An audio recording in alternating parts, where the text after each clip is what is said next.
you guys so anti-dictators? Imagine if America was a dictatorship. You could let 1% of the people have all the nation's wealth.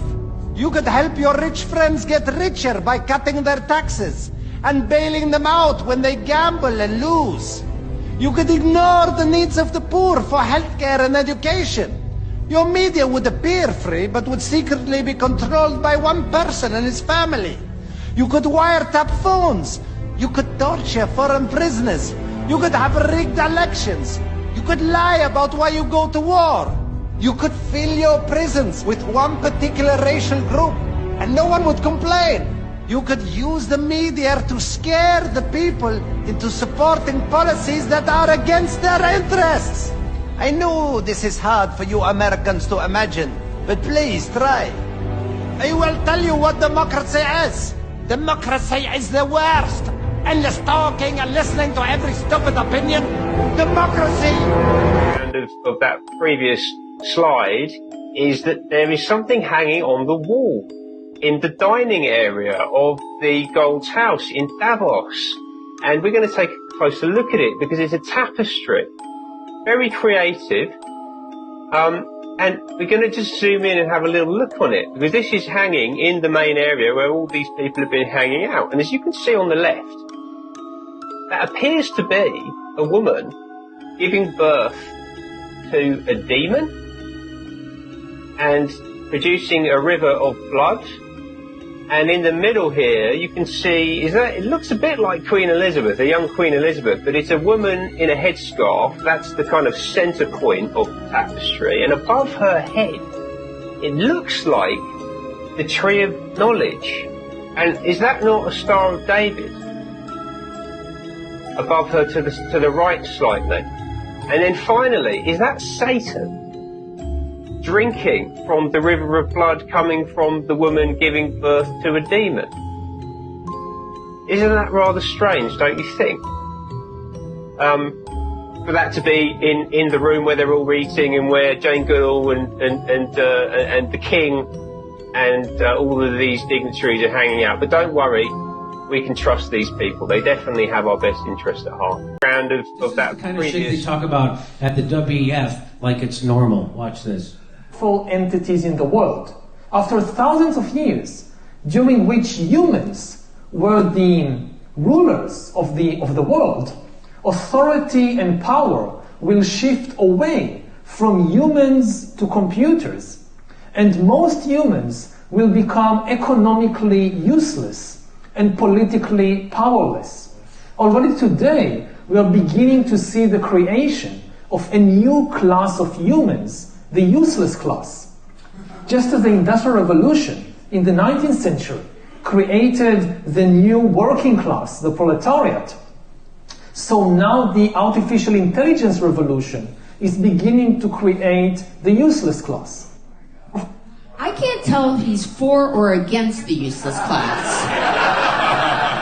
Which side does he think he's on? So he's saying authority and power will shift away from humans to computers, and that's crazy. Alexa, turn this off.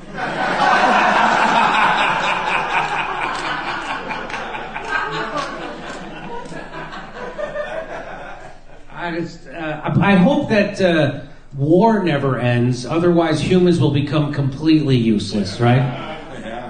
Right? Do you think they'll have robots fight the wars? No, they're always going to have humans, right? Artificial integrity. But this is the kind of shit that this guy's... he's not only predicting, he's trying to help happen.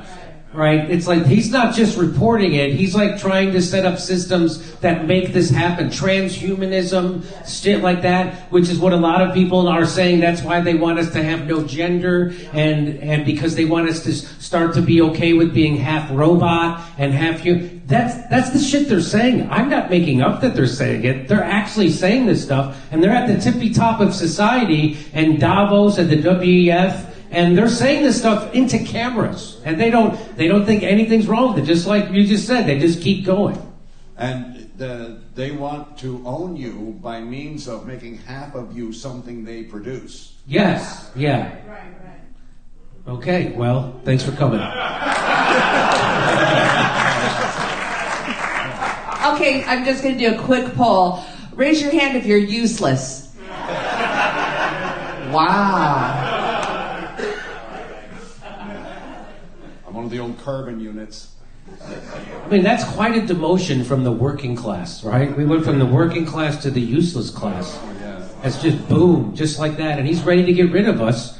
And you can see why people would come up with theories that they're trying to kill us off with vaccines, and especially when the vaccines are killing people. Whoopsie daisy. Through a few fluke synchronicities, I got an internship for a private equity firm when I was 21. I was in college, and I met some very powerful people, very wealthy people. One of them was a high-level Freemason. And for whatever reason, he decided to spill the beans on this stuff to me in a major way.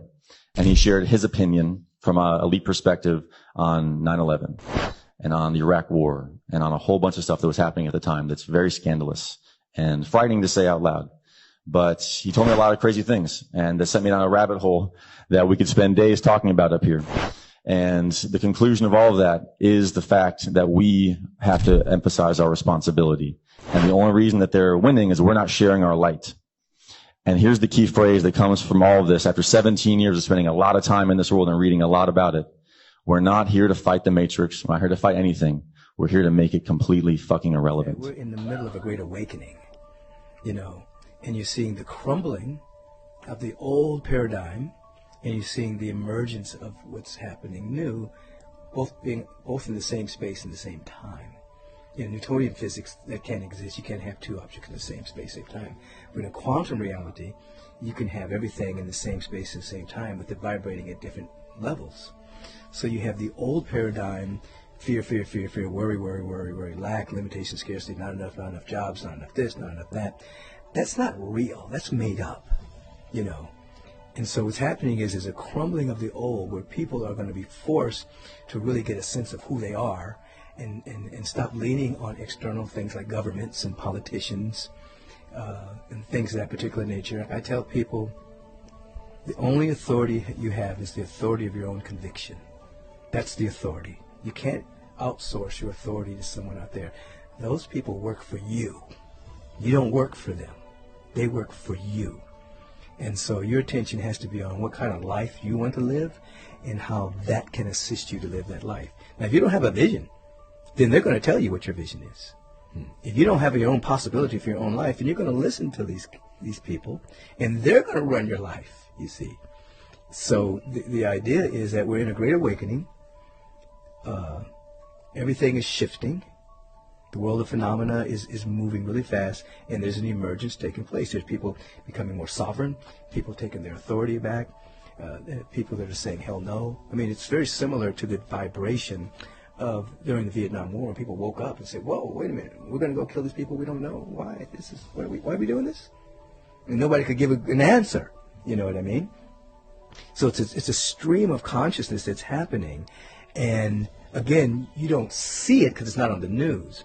But there's many people that are coming to an understanding that their own authority is here.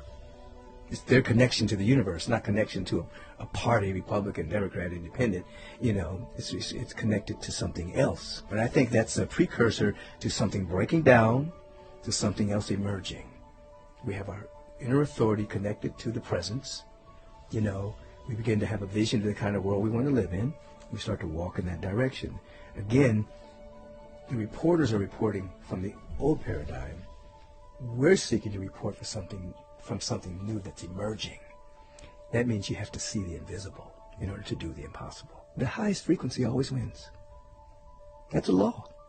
The highest frequency is more powerful than the lower frequency. A thought that emerges from a field of fear, worry, control, domination, manipulation has less power than a thought that's emerging from a field of love.